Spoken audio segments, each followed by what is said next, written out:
and welcome to Lagos this morning. Yes, it's a beautiful day, and we're so excited to have you once again live here on our screens on Flip TV. Yeah, that is where we are as it is. Today is Monday, the start of another brand new week.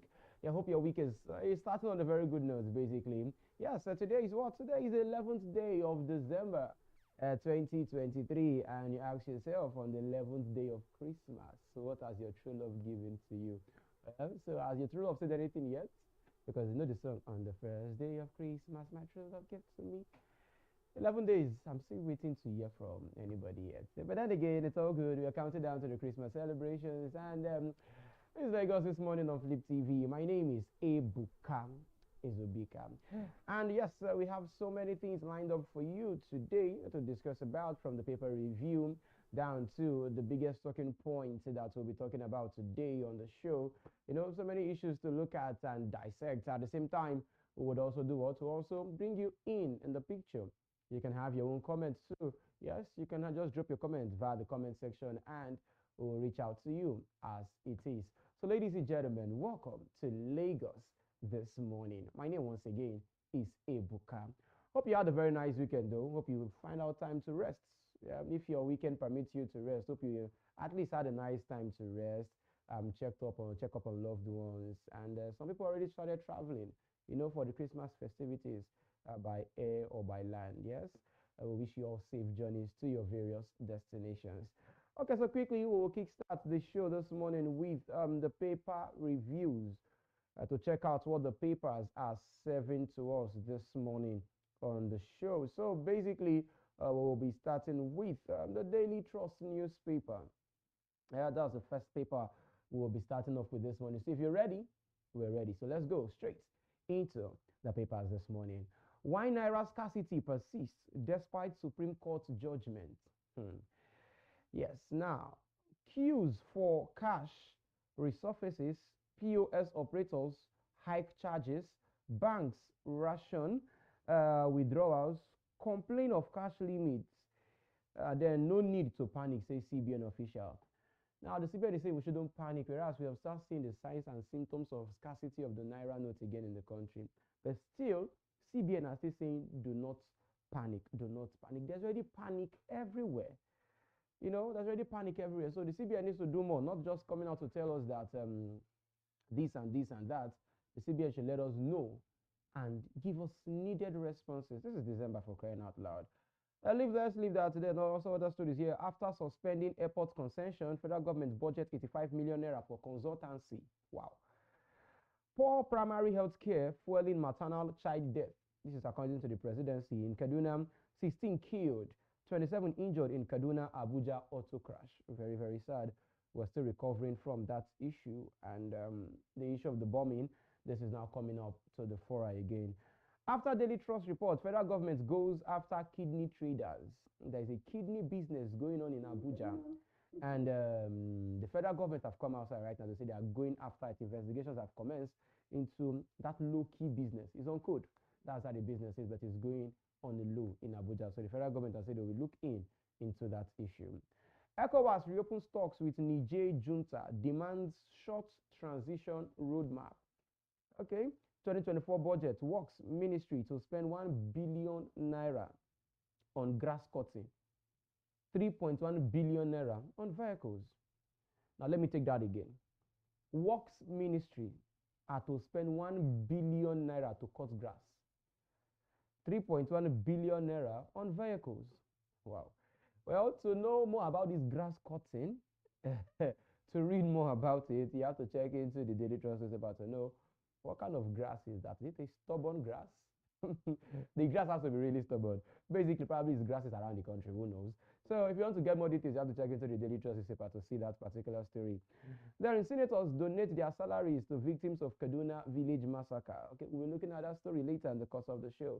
So that is it on the Daily Trust newspaper this morning. Let us move now to this day newspaper. Yes, on this day, what do we have on this day newspaper? On the front page, ECOWAS leaders. It is time to activate counter-terrorism standby force. And under the rider there, promise gradually easing of sanctions on Niger And also, they've set up a committee. Tinubu stresses the need to re-engage nations under military rule. Says move to key, or rather, says more key to fast-tracking return to civil rule. Hails where for conceding defeat in Liberia polls. Yes, the ECOWAS meeting was done.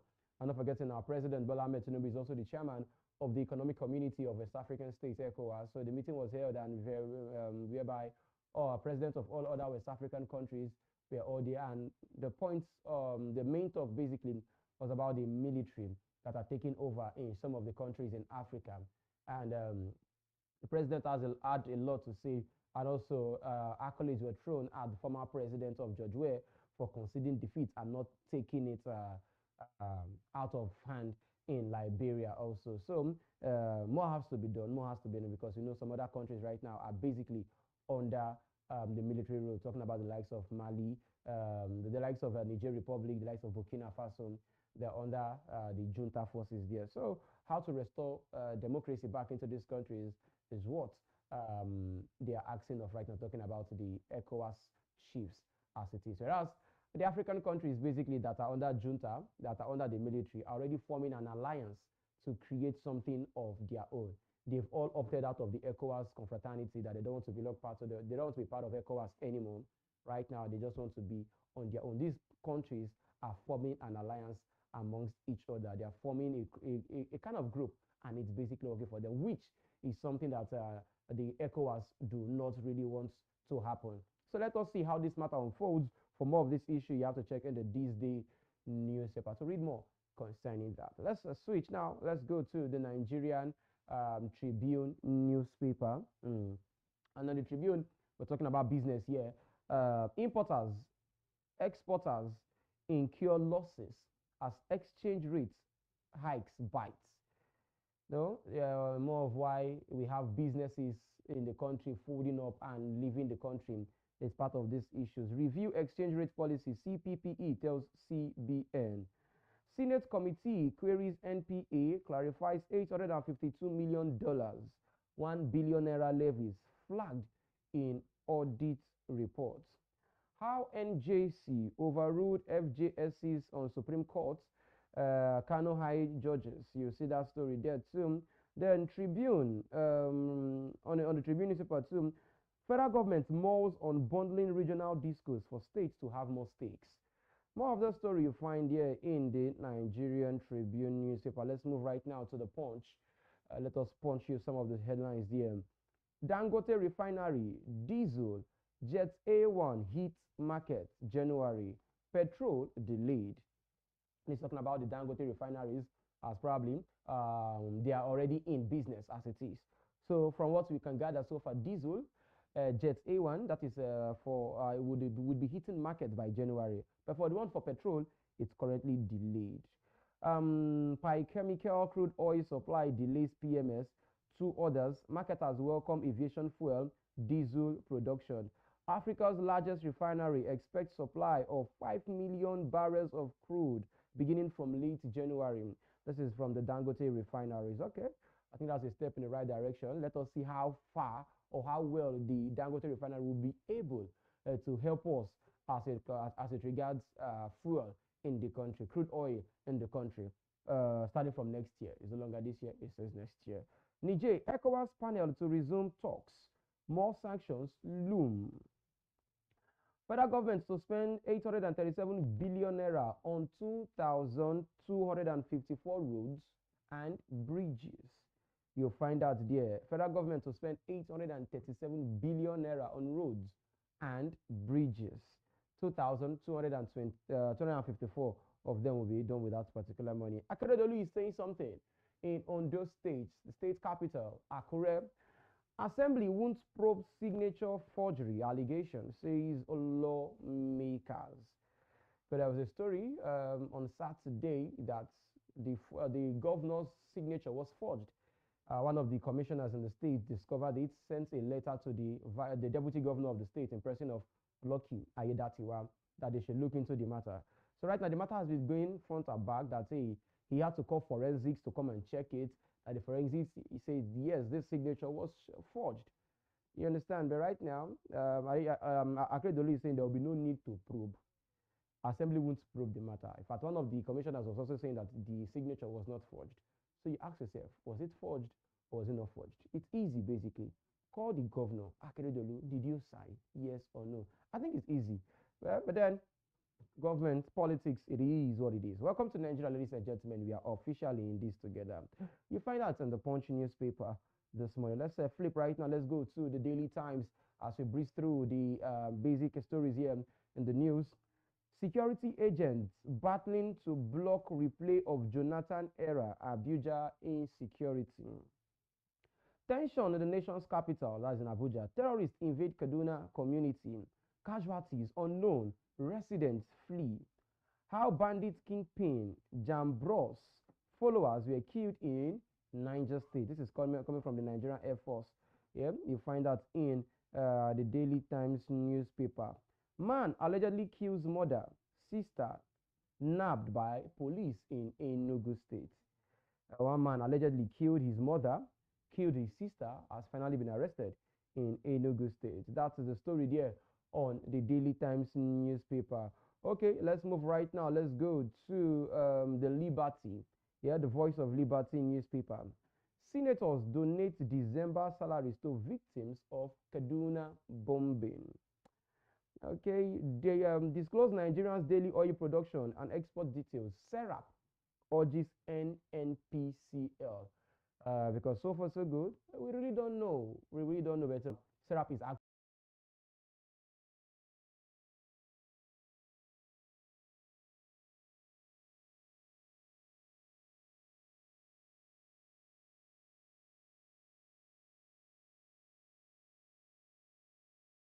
federal government. IPMAN is the independent petroleum marketers. Now they are telling the federal government, stop deceiving Nigerians, repair or fix the Warri refinery. Anyways, it's getting more heated as it concerns fuel in the country. Now, into insecurity we go. Nigeria's insecurity, poverty.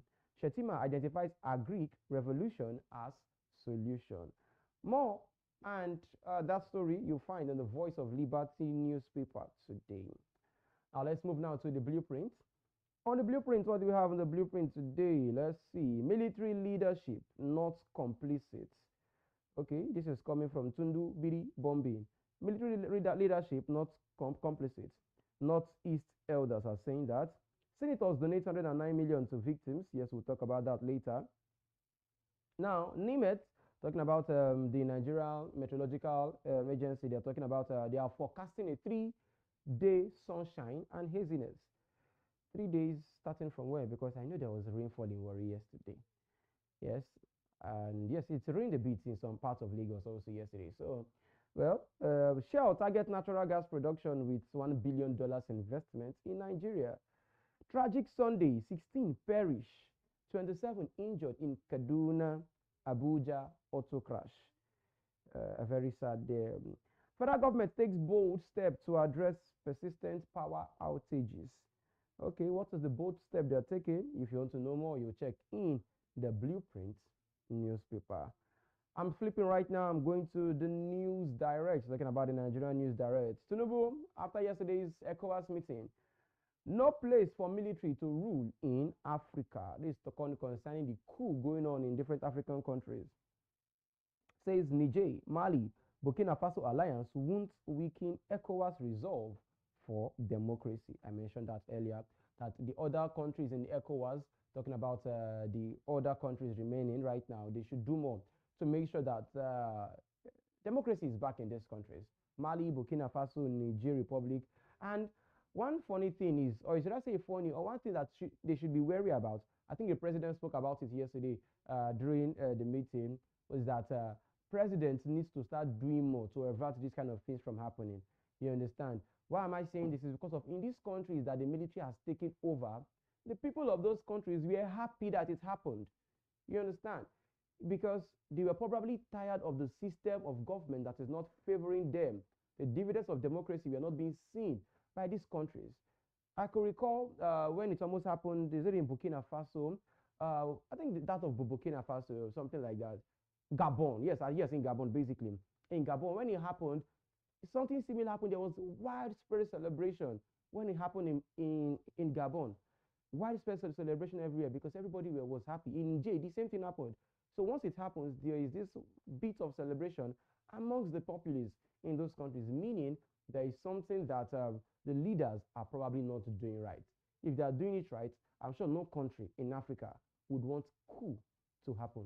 In fact, we shouldn't be hearing of coup in this modern era. It is because some of these presidents are not doing what is supposed to be done or what is ought to be done for the dividends of democracy to come to everybody living in those countries. So the presidents of African countries need to do more, especially in West Africa.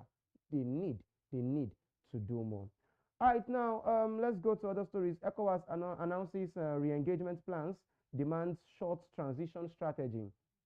ECOWAS also assures Sierra Leone, Guinea-Bissau's president support over disturbance. Yeah, you find that in the News Direct newspaper. Kaduna drone mishap. Senator donates, same story of victims' money. Hike interest rates to reduce inflation. Our airstrikes killed terrorist kingpin. Others in Niger. All right, you find all that in the Nigerian News Direct. Let's move right now to another newspaper. This newspaper right now is the First News. 109 senators donate salaries. Okay, same thing. We'll talk about that issue later. Clark writes to Tinubu, says doctrine of necessity would end Ondo crisis. ECOWAS threatens to deploy standby force. Okay, compensate victims of accidental airstrikes or risk legal action. Falana tells federal government. Works Ministry inherited 1.5 billion naira debt from Buhari's government. Wow. This is coming from the Minister of Works, Dave Umahi, saying that Works Ministry inherited 1.5 trillion, not billion, 1.5 trillion naira debt from former administration. And the question is, are we going to start doing the roads, or we'll first start to settle this BC that we are owing? You understand? That is what we'll be looking at right now, because the debt on ground is already 1.5 trillion. And you ask them, how did we get here? What are the right questions to be asked? You should ask the former Minister of Works too. How did you spend money? Former Minister of Works in the person of Abatuni Fashola. How did we get here? That we are owing up to the tune of 1.5 trillion naira.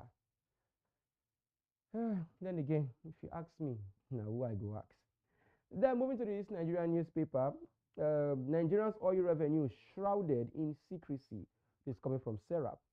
Serap demands full disclosure from federal government of all NNPCL daily production exports.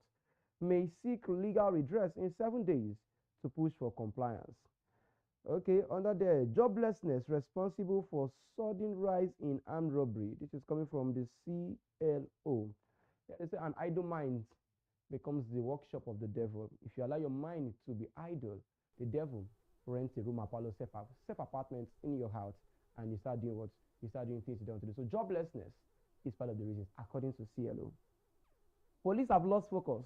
Only mount roadblocks to collect money. Oh, wow. 2024 budget, legislators to domicile 80 billion naira constituency projects in labor ministry. I'll take that again.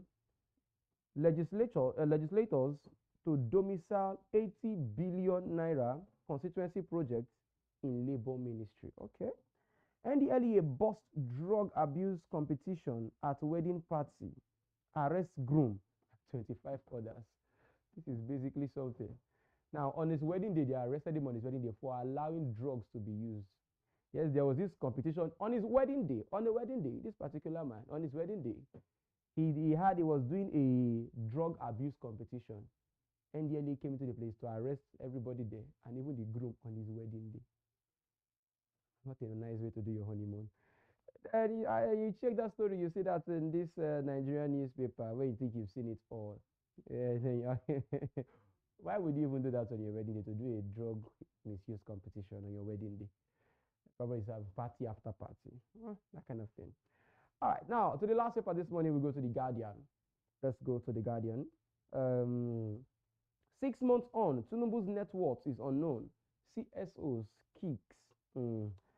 You can see that there. Olusegun Obasanjo. You can see the pictures here.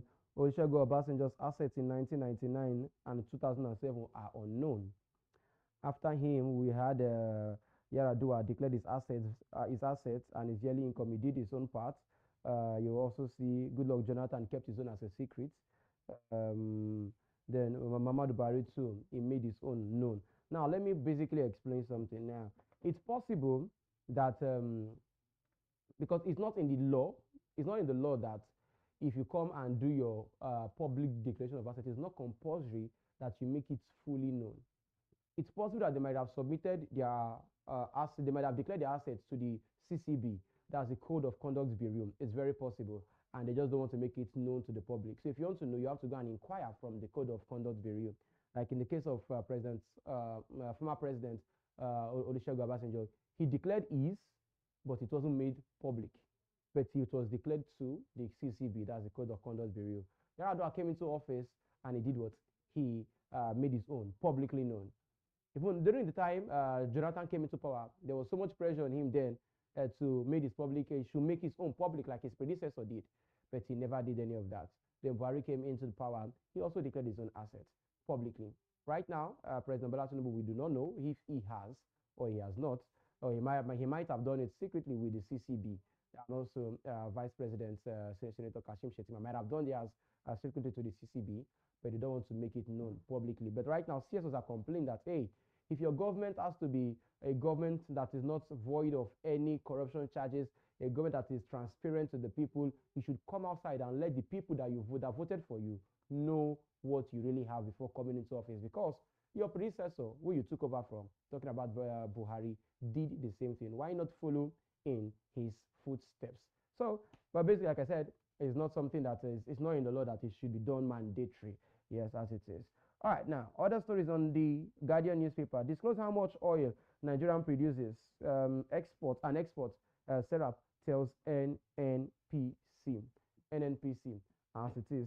You see that there. Federal government secures 100 electric buses from O&O. Yep, federal government secures 100 electric buses from O&O. That is talking about electric buses that will help. Let us see how far that would go. On Friday, we talked about 1,000 buses that the Minister of Foreign Affairs, Tukar, talked about. That is where we are going. That's where we are looking at as a nation. That we want what? We want more buses, 1,000 buses by next year. How would that happen? We do not know. But then for more stories, you'll find that in the Guardian newspaper this morning. All right, we'll take a breather right now. We'll go for a short break. After the break, we'll do what? We'll go into some of the other stories that are making the rounds everywhere. Ladies and gentlemen, don't go anywhere. Don't stay tuned. This is still what? This is still Lagos this morning, live here on your numero uno, Flip TV. We'll be right back. Don't go anywhere. 100 Nereko, Estambaseko.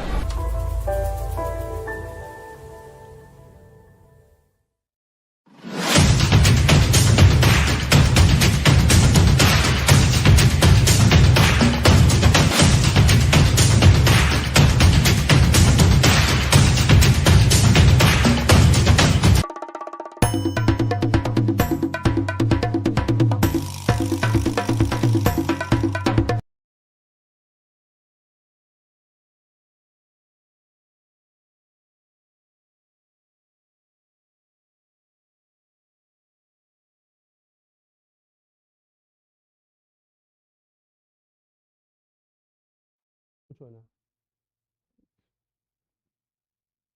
All right, welcome back.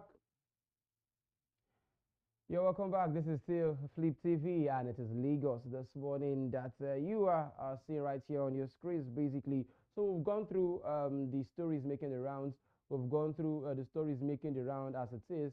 Right now, let us move into some other stories talking about, we've left the paper review, other stories that are making the rounds. Now, these are some of the stories we'll be talking about this morning.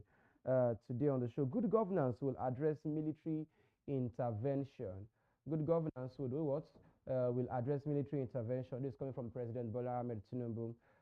Senate donate 109 million naira December salaries to Kaduna victims.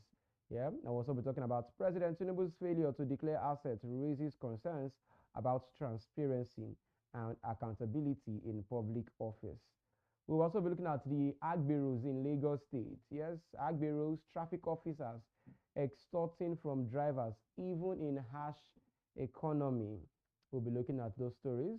Lagos targets 60 days for landlord-tenant disputes. Then we also have weed out corrupt LASBCA officers. Kakobag tells Sowolu. So these are the stories basically we'll be looking at on the show today, as it is. So we have so many stories in Lagos State. Don't forget, we're still counting down to the Christmas celebrations. Last week we talked about what? We gave you an advice coming from the Lagos State Fire and Rescue Service. This week too, I think the Lagos State Traffic Management Authority, LASMA, has a message for you. So in the coming weeks, we'll do that. I'll let you know the message that the Lagos State Traffic Management Authority, they started the campaign already today. Yeah, the campaign on safe driving, and that you should know. A campaign on safe driving, how to drive safely during this festive period, things to do, things not to do. We'll talk about them basically sometime this week on the show. So as you're there, you're driving, please don't drink and drive. And if you want to drink at all, just drink water. It's better for you. All right, now let's look into the stories. Let's start off with the president this afternoon, as it is. After the ECOWAS summit with presidents talking about President Bola Tinubu, he says good governance will address military interventions in West Africa. Remember, I mentioned that earlier, that if the presidents of these African nations are doing the needed, yeah, we won't be having issues like this popping up. President Bola Tinubu on Sunday implored West African leaders to prioritize good governance and collective prosperity as an essential tool to prevent authoritarian takeovers of power and unconstitutional changes of government in the region. The Nigerian leader, who is also the chairman of ECOWAS Authority of Heads of States and Government, said the 64th Ordinary Session of the West African Bloc at the State House Assembly in Abuja. Addressing the high-powered regional gathering, the president identified good governance as a key catalyst to produce popular support through the socio-economic transformation and development in West Africa. According to the president, the delivery of good governance is not just a fundamental commitment, it is also an avenue to address the concerns of citizens, to improve their quality of life, and create a stable environment conducive to achievement of sustainable development. He also continued by saying providing good governance that tackles the challenges of poverty, inequality, and other concerns of the people, we would have succeeded in addressing some of the root causes of military interventions in civilian processes in our region. This is the statement from President Bola Tinubu advising other African countries to do things that should be done. Let the dividends of democracy, let every member of each country, enjoy the dividends of democracy. If these countries have this, I'm not sure any country will want to come outside and say they want a coup. Even if a coup happens, the members of that country would not be happy that a coup is happening. You understand? So that is what the president is basically trying to say. So hopefully something will be done concerning the other countries in West Africa that are under the siege of military rulers, as it is. Now let's leave that particular issue. Let's still talk more. President Tinubu's failure to declare assets raises concern about transparency and accountability in public office. Now that is the story. We took that story from The Guardian this morning, and we'll be talking about it basically as it is, because people have been coming out to say you said this and that during campaigns. Why now you are backtracking on some of those promises that you made? Now, President Bola Tinubu has reneged on one of the legal and moral demands of public office holders to declare their assets upon assumption of office for transparency purpose. CCB, that's the Code of Conduct Bureau, they are keeping mum on Tinubu's record. They are not saying anything. Only Yaradua Buhari publicly declared assets as Obasanjo Jonathan derided the rule. Assets declaration transparency are anti-corruption moral demands on public office holders. This is according to the CSOs, talking about civil servants. Now, more than 6 months after assumption of office, taking oath of office and swearing allegiance to the state and the rule of law, President Tinubu has no known record of assets in the public or in the coffers of the CCB. Now, following the failure of the Freedom of Information Act to, sift Mr. Tinubu's assets declaration from the CCB, if any exists, officials of the Bureau have told The Guardian that expecting such a record from us is like waiting for Godot. Stakeholders, amongst whom are civil society organizations, remark that though the extant law on asset declaration is silent on public disclosure, it is a moral burden on well-meaning public office holders, or many public to be seen as transparent, in their doing, and President Tinubu must especially should not be an exception. It will be recalled that the Code of Conduct for Public Officers contained in Part 1 of the 5th Schedule of the 1999 Constitution as amended provides that every public officer shall immediately after taking office and thereafter A. at the end of every 4 years and B. at the end of his or her term of office submit to the CCB a written declaration of all his properties, assets, and liabilities, and those of his unmarried and children that are under the age of 18. Now, the inherent secrecy of the provision has, however, become an alibi for most public office holders to either deride the entire provision or allegedly compromise relevant officials to cover up. In the case of Mr. President, it is not proving resourceful on his asset records. Recent efforts to inquire from the immediate past CCB chairman Issa Mohammed whether President Tinubu and others have declared assets to the Bureau met a stone wall. But a source in the Bureau said it would amount to a waste of time to expect the CCB to release Mr. Tinubu's assets declaration form to the public since the law did not permit it. Now, what is going on here? It's not mandatory. It's basic knowledge. It's something that you should do it for the people. Like we said, these people, the presidents, the governors, those in the assembly, those in the senate, they are all public workers. They are working for us, the public. They are there, we put them there. That is what it means. So if you are going there to work, you should be able to declare your assets. Now, for every law, basically, there is probably a loophole.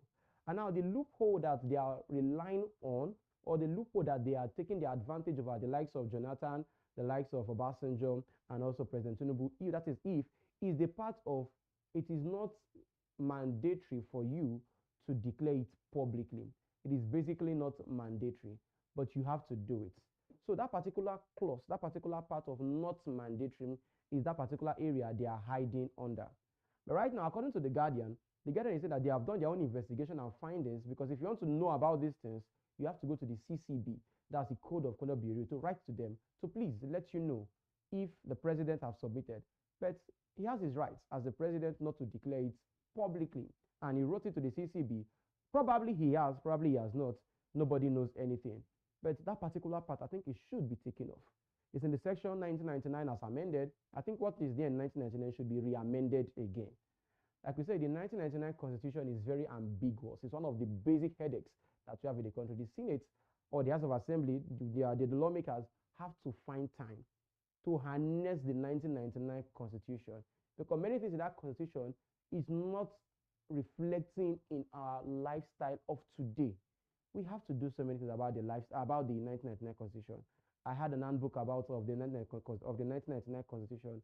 My God, it's so ambiguous. That is why if you check many of those things that are happening in court of law, in our day-to-day activities, all you find is 1999 Constitution, 1999, 1990. There is always this talk about the 1999 Constitution. It has to be re-amended again to suit the era that we are living in right now. So this one concerning the president, basically as it is, probably he has, probably he has not. But if he has not done it, we're calling on the president. It's something you know you have to do.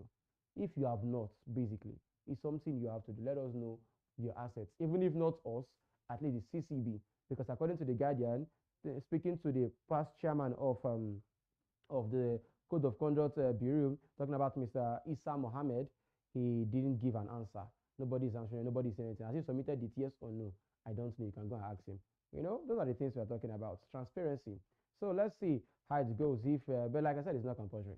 Yeah, that part is that part they are riding on. Okay, let's leave that story right now. Let's come down to something close by. Let's talk about Lagos. Now, they talk about Agberos. Yes, Agberos. I'm looking for a kind of such name to call them.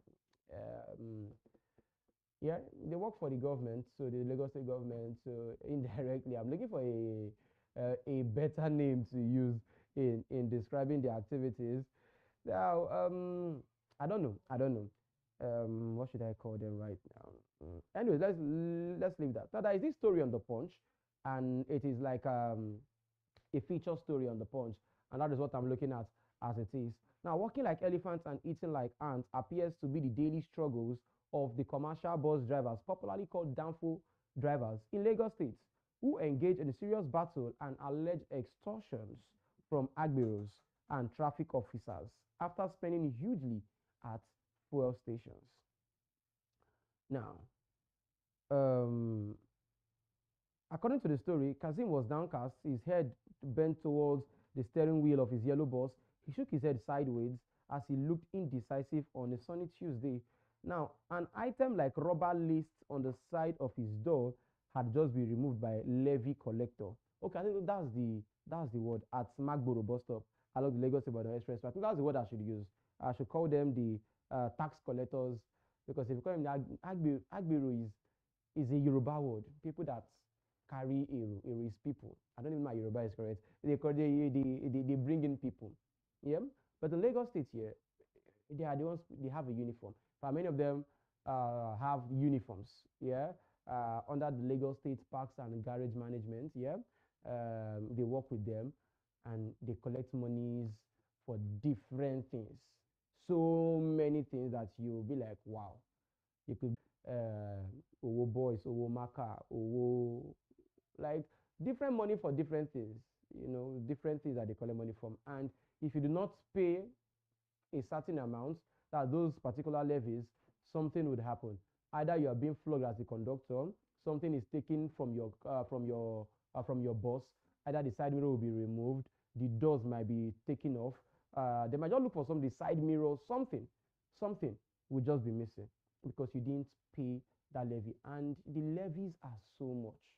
You pay at various bus stops is so much for these drivers. Now, the drivers are trying to deal with that particular menace of the Agberos. Now, traffic officers who are meant to be protecting, who are meant to be guarding the lives and properties of these individuals, are also extorting from them. Yes, to be mentioned, we mentioned the police and the LASMA. Yes, we have to. Yes, I heard that even the LASMA, the new chairman of LASMA, sacked five of the LASMA officials for corruption. And I want him to do more, because in the area of the Lagos State Traffic Management Authority, LASMA, once people see LASMA, they're already scared because of the no billing is coming. It's not a competition between the LASMA people and the police people. Who builds more on the road? Because if you don't give them something, in fact, sometimes they arrest you for no offense. Is that bad in Lagos State? And I'm happy that the new managing director of LASMA is trying to, not just back. He's backing and he's also biting. So I like the fact that he's going in that particular regards to do what he's doing. I like that particular fact. So hopefully the things should be done. And we call on the Lagos State government to please, as a matter of urgency, look in this regards, look in this aspect, the Agberos. This issue happened earlier this year. Drivers began to protest. At a point, they even didn't work in many places in Lagos State, and the passengers felt it.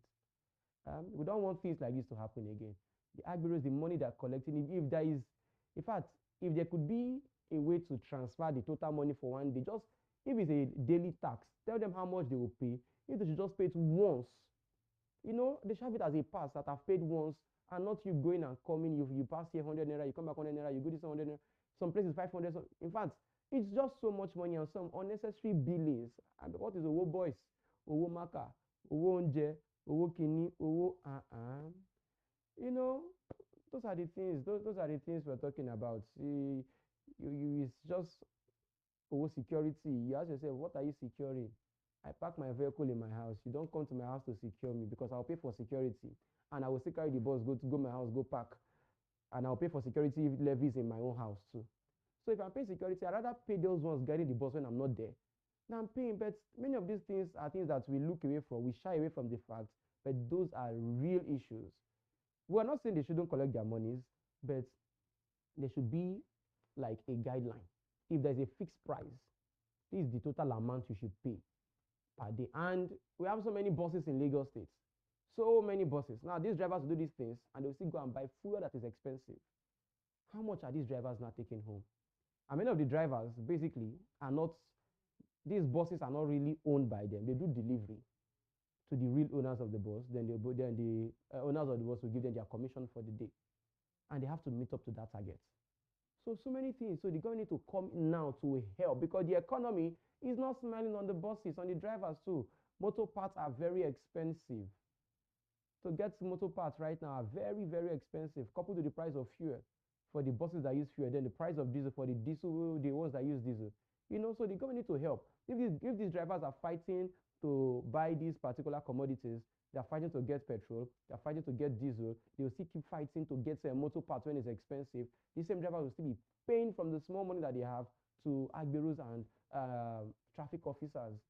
So I think the Lagos State government is high time they come in, step in and look at the demands of these people to make sure that at least there'll be a form of palliative measures that will be granted the bus drivers. It's very important at this point.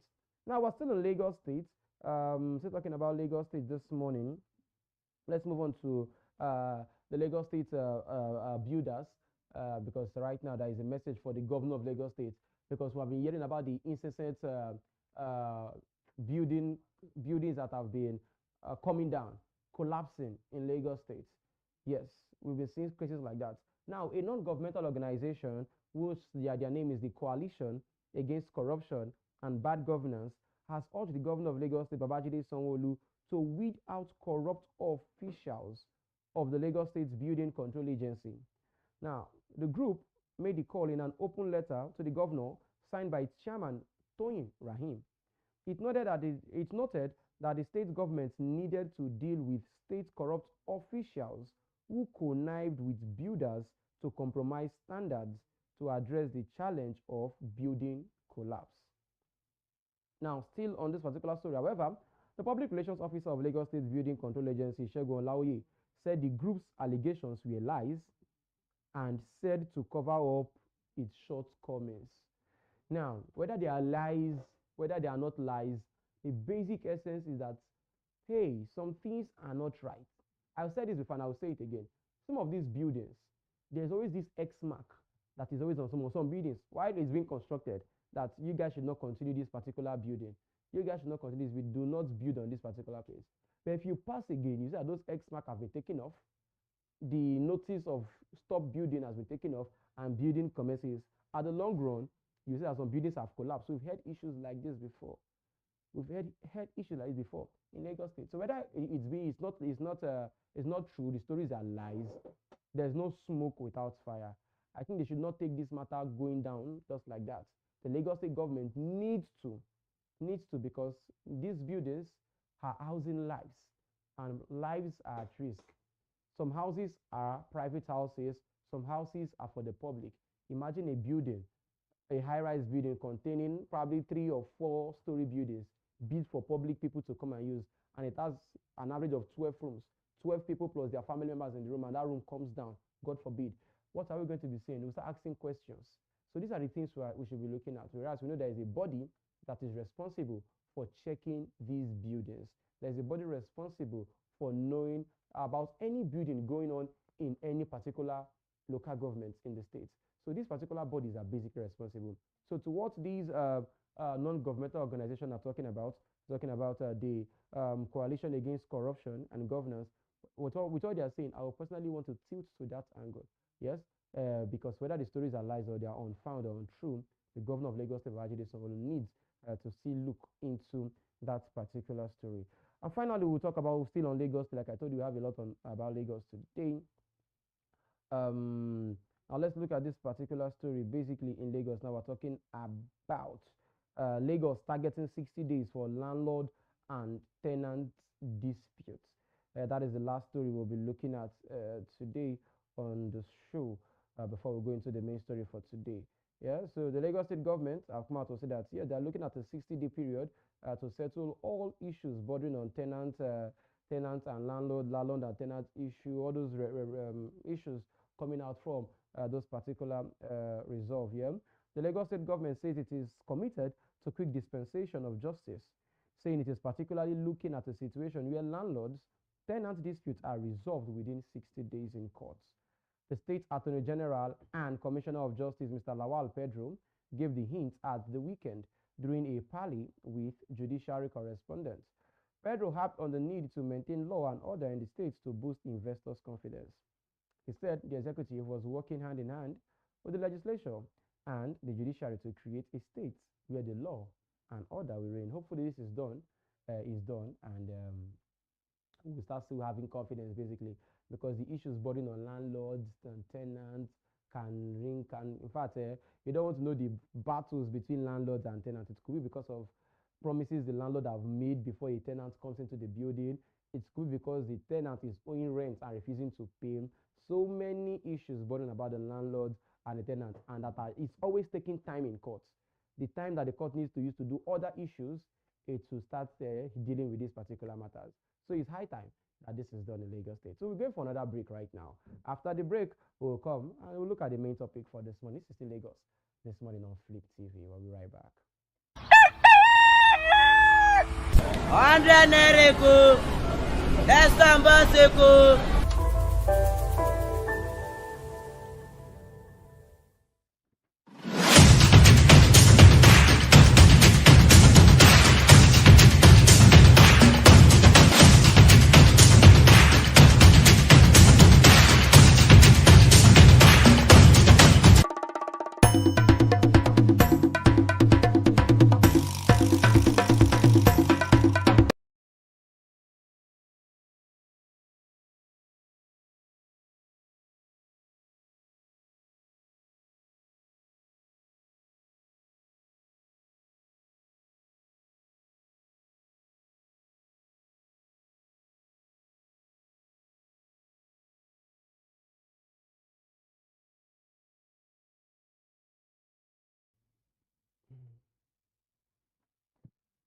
All right, sure. Welcome back. This is still Lagos this morning on Flip TV. Yes, welcome from the shop break. I want to say thank you for always staying tuned. And right now, we're going into our main topic of today. And main topic basically is about the unfortunate incident that happened in Kaduna State, talking about the bombing that happened in Kaduna State. Now, we hear that 109 senators of the Federal Republic of Nigeria would be doing what? They'll be donating their December salaries to this cause, to the people of the states that they really need it. Yeah, if you ask me, do you think it's a nice decision by them? Do you think it will be helpful? Do you think okay, no problem? What do you think basically concern? Because why I'm asking this question is because I'm on social media and I'm reading some of the comments on social media, what people are basically saying about this. Now, I will read some of the comments, just a few of the comments on social media for you to get a picture of what I'm trying to talk about. But before that, let me first of all give you the basic story about this. Yeah. Now, the leadership of the 10th Senate has donated 109 million naira to the victims of a mistaken army air strike at the Tundumbiri village in Igabi local government area of Kaduna State. Now, the deputy Senate principal officers and senators on a condolence visit to Governor Uba Sani at the Sir Kashim Ibrahim government house on Sunday said the donation, which is for the welfare of the victims, is their December salaries. While sympathizing with the Kaduna state government and the people of Tundumbiri community over the tragic incident, the Deputy Senate President, who represented the Senate President, Senator Godswill Akpabio, said the National Assembly will work in partnership with the presidency to unravel the circumstances surrounding the accidental bombing of innocent civilians at the Tundumbiri village to avert a reoccurrence. Now that is the story. 109 senators donating 109 million naira. In other words, it means their salary for every month is 1 million naira. Yes, that's what it means. If 109 senators are sending 109 million, it means, and they said, according to this story, that is their salary for December. So it means the salary is 1 million naira. So do you think it's enough? Do you think they've done the right thing? Do you think that is the real salary they earn? That is the question. But right now on social media, somebody is saying here, as on social media on X, is saying that they should keep the salary and give them their allowances, because we know that their allowances are more than their salaries. That's what somebody is saying here on Twitter. Another person is saying that how much is the allowance that they earn per sitting? Talk more of salaries. Do they even touch their salaries at all? Another person is saying that, so in their mind, they have done something, when we know that allowances are the matter at hand. Okay, now this other person is saying, for the first time in a long time, the Nigerian Senate has done something that will be well accepted by all Nigerians. 100%. This is an excellent move and a show of leadership from the top. Good job to Senator Akpabio-led Senate. Renewed hope is working. Okay. This one said they try you. God bless them. Okay. 109 million naira December salary. Wow, I'm in tears. Why will a senator earn 109 million naira per month? First time in Nigeria history they did well. This one say why some people's annual is less than 800,000 naira, which is 66k per month. Somebody is collecting 1 million naira per month. Life no balance. Now, so what about the pilot that dropped the missile? Is he not going to be questioned about what he did? That is part of the investigations going on. And these are some of the comments basically on Twitter of what Nigerians are thinking concerning this issue that concerns the senators that are earning this amount, 109 million naira from 109 senators, averaging a total of 1 million naira per senator as a salary, as their basic salary. You understand? So they say they are giving all of this to the victims of the bombing in Kaduna State. So what are your thoughts concerning that particular issue? Do you agree that is enough? Do you think is a nice gesture by the Senate? What do you think basically concerning that gesture they have done out to the communities, and hoping that those people get the money? Hoping that they get the money, because we know the settings in Nigeria. You understand? Hoping they get the money, because if you look at it, the numbers of the dead and the numbers of those injured are basically not up to 200 from what we hear.